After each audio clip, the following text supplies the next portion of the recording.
Tinanong ni Pilato, "Ipapako ko sa krus ang iyong hari?" sumagot ang mga punong saserdote. Kaya si Jesus ay ibigay sa kanila ni Pilato upang ipako sa krus. Kinuha nga nila si Jesus at lumabas siya na pasan ang kanyang krus patungo sa lugar na kung tawagin Dako ng Golgotha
ang mabuting balita ng Panginoon. Pinupuri ka namin, Panginoon sa Kristo.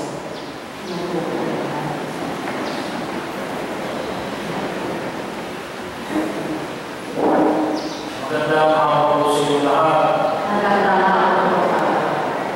Isang pagkakataon kung saan tayo po ay nasa panahon ng Triduum. So, mayroon tayong tinatawag na Lumina. Mayroon tayong tinatawag na Triduum. Ito po ay Triduum na muling pagkabuhay. Lumina, of course, sabi natin ay siyang araw, Nobel, na maganda sa panahon ng kabisahan, kalitan po ng mga santo. So, gabi ko naman kapag po Pasko ng Pagsilang, dahil po tayo pinatawag ng Lumina, tawag naman po ay isa na tayo o simbang gabi. Ang salita ng Diyos na galing sa dalawang salita, tres, tsaka yes. Ibig sabihin ay 3 days. Space of 3 days. So wala po ito kahapon, Webes Santo, Webes Santo, Webes Santo, at Sabado di Gloria. Kaya pag sinabi natin Triduum sa muling pagkabuhay, hindi po kayo sa tatlong araw bago dumating ang lingkod ng muling pagkabuhay.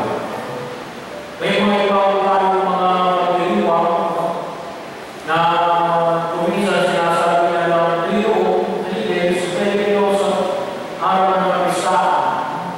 Pero tayo nasanay tayo na Lumina, 9 days, 23 days prior to the day of the celebration. So tayo po ay bahagi yung mga pagdiriwang na patuloy ng paghahanda sa muling pagkabuhay.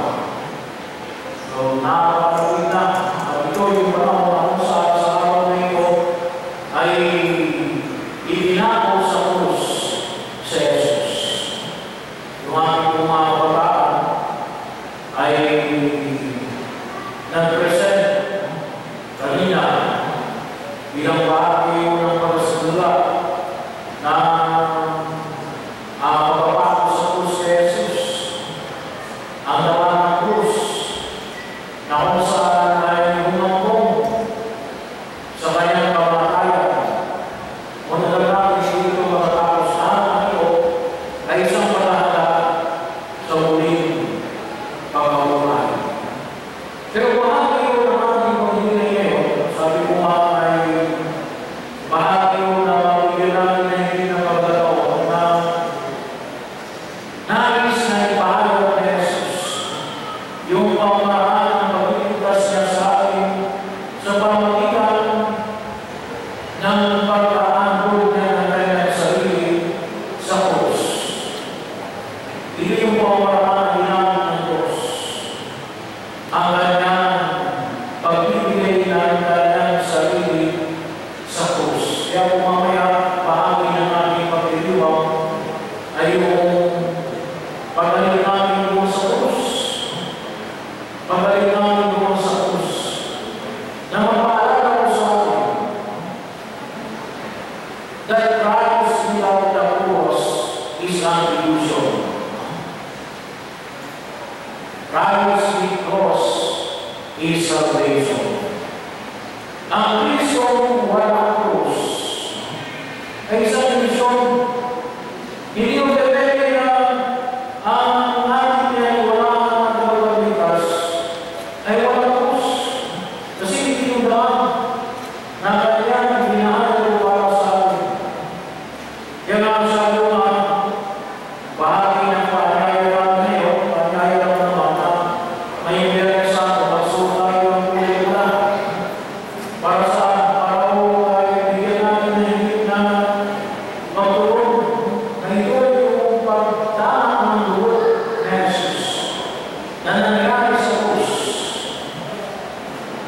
bahagi ko na kung saan ay mabigyan natin ng bigat yung paghanap ng dugo. Sabi ko, iba, yung mga kapatid natin ng dugo ay kapag may mga silver siya, kalinitan ang ginagawa nila ng papadugo. Nag-aaral sila ng araw at yun yung kanilang inahandog yung dugo. Ito yung handog ng Diyos para matubos sa aming kasalanan. Ang dugo na Jesus. Siya ang nagbigay sa atin yung pangbayaran tayo sa ating pagkakasan. Ang dugo na Jesus na lumana sa kanyang krus sa bundok ng Kalbaryo. Ang dugo na Jesus. Kinakailangan ng mga tao natin ang maliwanag na tawagin ko natin grabe representation ng banal na pagdiriwang na ito para magiging makatutuhan yung pagbibigay ni Jesus ng kanyang sarili sa pagliligtas sa sanlibutan. Ang pagbibigay ng kanyang sarili buhay sa bawat isa sa atin. Kaya bakit ito lang sa atin? Huwag natin kalimutan na ito ay yung pagiging pamamayan ng ating Pag-Diyos. Pinakailangan na makikita nila ito yung pamamaraan na hinahanap sa atin ng Diyos. Ang pamamaraan ng Diyos. Ang daan ng Diyos. Pinakailangan na ito ay pagkakain natin. At ito yung maging bahagi ng ating Pag-Diyos sa daigdig na ito. Kinakailangan natin harapin natin ang mga pagsubok natin at kinakailangan na maging pagkakas tayo. Magkaroon tayo ng kalooban. Huwag na tayo matakot. Huwag tayo matakot sa krus na naging bahagi ng aming buhay. Sa magandang is na ipahayag sa atin ang buong kapal na tayo pagdating.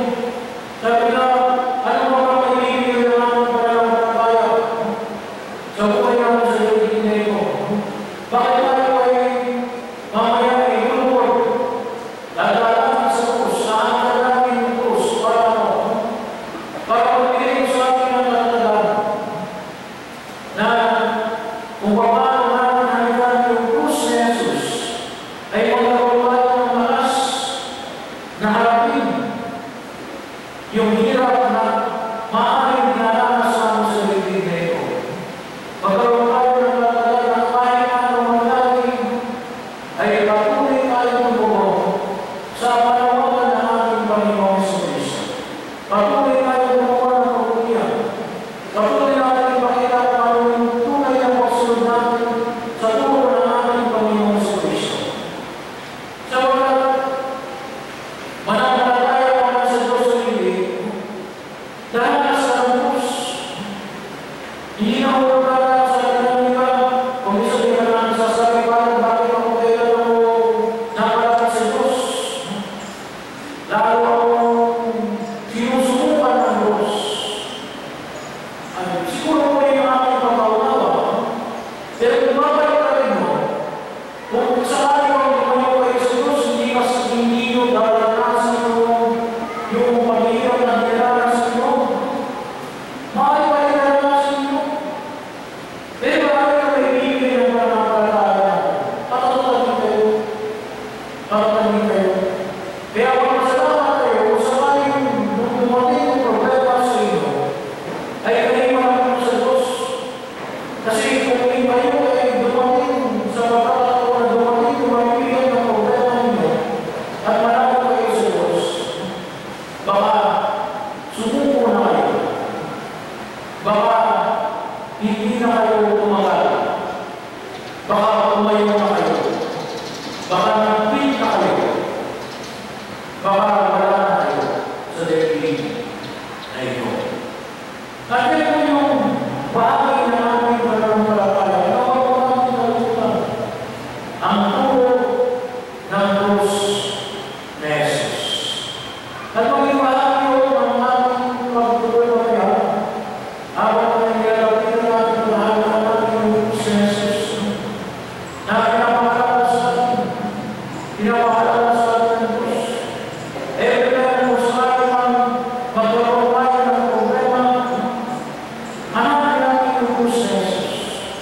Tingnan natin yung krus na Jesus. At tingnan natin na kung saan paano iligtas ng Diyos ay walang iba kundi sa krus na yan ay nawaring magbigay din sa atin ng lakas na magiging bahagi ng ating pagkilos sa araw-araw na ito. Kaya sa mga panahon na tayo ay nagkakaroon ng malaking problema, tingnan lang natin yung krus na Jesus. Usually, kapag ako nag-release ng bahay, kinasali ko dahil sa kumari, maglagay ng krus sa kanilang piguan. Kung hindi pa ako ay wala pa, ay sinasabihan ko yung maglagay ng krus sa kanilang harap, sa kanilang piguan, para bago nila buksan yung piguan palabas kung saan man sila pupunta. Sa labas, maging kumami sa kanilang trabaho, maging kumami sa kanilang pamamalengke, maging kumami sa inyong pamamahinga o sa inyong leisure time, ay maalala ko natin palagi na sinasamahan tayo ni Jesus at nililigtas tayo ni Jesus sa kanyang krus. Sa kanyang krus. Kaya sana po, paalala mo natin sa ating mga bahay. Kung mayroon tayong mga maliliit na mga talbana na sa ating bahay, huwag natin kalimutan na nagyan ng krus na Jesus. Bagamat maayong may mga iba't-ibang tayo mga sako sa ating mga lampana, huwag natin kalimutan yung krus ni Jesus. Sapagkat yung buhay ng mga sako, yung kanilang lakas ay nagmumula din sa krus ni Jesus. Yung buhay ng mga sako ay walang ibang kundi ng nangais at pinalakas ng krus ni Jesus. Kaya, napakahalaga po sa pagkataon na ito, yung ating banal na pagdiriwang na gagawin pa kaya. Hayaan natin na tayo patuloy na pagtabi ng krus na Jesus. Gaano ang kalaki ang krus na ginagawa ninyo? Huwag niyong kalimutan na hayaan natin na ilangin ko o Jesus. Sa pamamagitan naman ng krus na Jesus, padadala natin ang mga krus na hawak-hawak natin.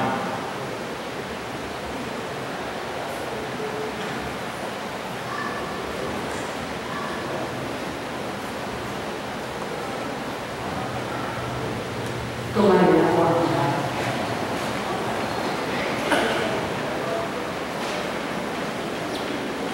Si Jesucristo ang ating Panginoon at Tagapagligtas na nag-alay ng kanyang sarili para sa lahat ng tao. Sa pagkamatay niya sa krus, inilapit niya at pinag-isa ang lahat ng tao sa kanya. Manalangin tayo ngayon sa ating Ama sa langit para sa mga pangangailangan ng simbahan at sanlibutan. Para sa simbahan, idalangin natin mga mahal ng kapatid ng walang ng sambayanan ng Diyos ng buong upang pagkalooban ng kapayapaan ng pagpupok, pagkakaisa at pagkakatulog ang mga mahalin ni Diyos sa sinubok at upang tayo bigyan ng pamumuhay ng matuwasay para tayo makasamba sa Diyos sa manaming makapangyarihan. Lumuhod tayo.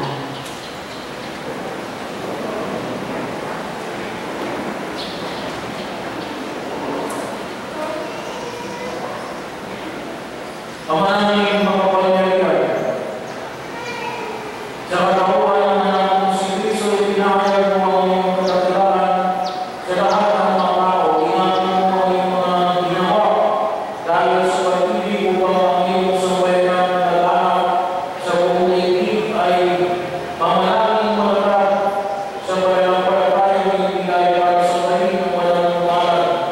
pamamagitan ng Jesucristo kasama ng Espiritu Santo, magpasawalang hanggan. Amen. Tumayo.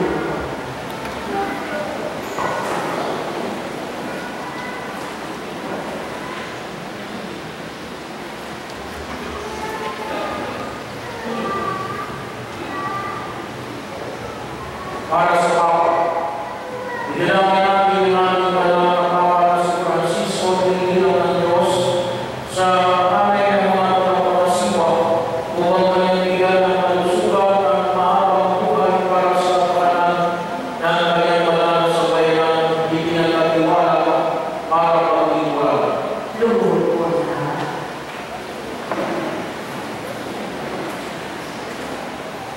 Ang manangin makapangyarihan sa iyong kapasya, umiral at sa liputan, paunapan mo ang aming kahilingan na iyong dinamit si Papa Francisco, na inigilang para kami makasiwaan mo ang sambayan ng Kristiyano, na iyong pinagmumunuan ay iyong mapamahalaan, kaya na may ikaw dala sa pananampalataya at kawang kabutihan.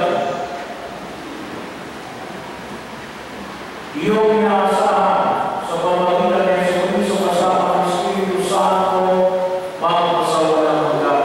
Amen. Tumayo po. Para sa kapalitan at lahat ng aming ng simbahan, idalangin din namin si Binaventura na ating obispo, gayon din ang lahat ng mga obispo, mga pari, at mga diakono, at ang tanang kabilang sa sambayanan ng Kristiyano. Lumuhod po ang lahat. Ang maraming makapangyarihan ng iyong Espiritu ay nagpapabanal at nagtataguyod sa buong simbahan. Tigil mo ang aming pagbubuhat para sa iyong mga tagapaglingkod upang makapagbubuhat ng mga tapat sa tulong ng iyong magandang loob sa pamamagitan ng Jesucristo kasama ng Espiritu Santo, magpasawalang hanggan. Amen. Magsitayo po ang lahat. Para sa mga inihandang tao sa pagbibinyag, idilangin namin ang mga inihandang tao sa pagbibinyag upang ang kanilang kalooban ay makatulong sa pagpapalo ng Diyos. Ang manawing makapangyarihan para sa tubig ng binyag, sila ay muling may silang sa ikapagpapalawag ng kasalanan, lahat ng kasalanan, at sa ikapagpagamit sa pagkumisan ng Jesus na pumahal. Lumuhod po ang lahat. Mamalangin mapapagalitan natin kung ipinatulad ang sambayanan sa pagkaroon ng malagdag na kabilang sa pananampalataya at pagkaunawa ay magkagawa ng pagkakulad ang aming mga hinahangad sa pagbibinyag upang sa muli ng pagsilang bilang binyagan sila ay mapabilang sa mga namin na hinangkat sa pamamagitan ng Jesucristo kasama ng Espiritu Santo, magpasawalang hanggan. Amen. Magsitayo po. Para sa pagkakaisa ng mga Kristiyano, dinaanan namin ang lahat ng aming mga kapatid ng Papa kay Jesucristo, na nananalig ang pagpapalad ng Diyos Ama, natin ang kapangyarihan sa kalipunin, at inawin sa isa niyang sambayanan. Magsilunod po ang lahat. Ang maraming makapangyarihan ng lipon mo ang mga nawalay at pinatilit mo ang mga nakakatipon sa iyo sa bayan. Tingnan mo ang iyong mga kabilang sa lawa at magana sa iyo pinalaga sa buklod ng isang pinyanan kung sila ay magbuklod sa buong pananalig at sila ay makapisan sa buklod ng pag-ibig sa pamamagitan ng Jesucristo kasama ng Espiritu Santo, magpasawalang hanggan. Amen. Magsitayo po tayo. Para sa mga hulo, nilalang natin ang mga hulo na unang pinapahayagan ng Diyos sa loob upang ipagkaloob niya sa pag-ibig sa kanyang kanan, sila lumulan sa pagiging mapapap sa kanyang iba. Lumuhod po ang lahat. Ang manaming makapangyarihan na pinananahan mo ang iyong mga pangako kay Abraham at sa kanya ay sumilang, hindi mo ang pagkaroon ng iyong Sambayan mo ang mga tao na yung unang hirap ay pagkakapain sumapit sa nanapan ng pagkakalian sa pamagitan ng Jesucristo kasama ng Espiritu Santo, makapasama ng pagkaan. Amen. Tumayo na po lahat. Para sa mga di sumasampalataya kay Kristo, idalangin natin ang kanang hindi pa sumasampalataya kay Kristo upang kahit sila sa ligas ng kalikasan ng iniwalatan ng Espiritu Santo. Magsimula po tayo.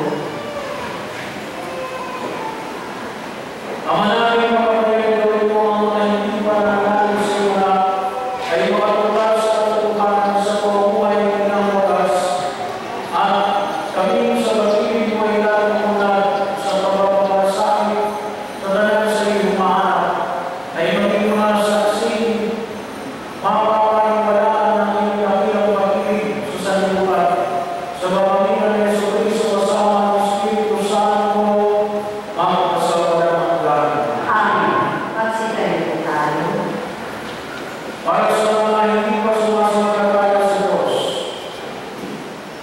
dinalangin namin ang mga hindi pa sumasampalataya sa Diyos upang pagkakapain sa kanyang makatulog sa paniniwala ng wagas na kanilang ating sinusunod.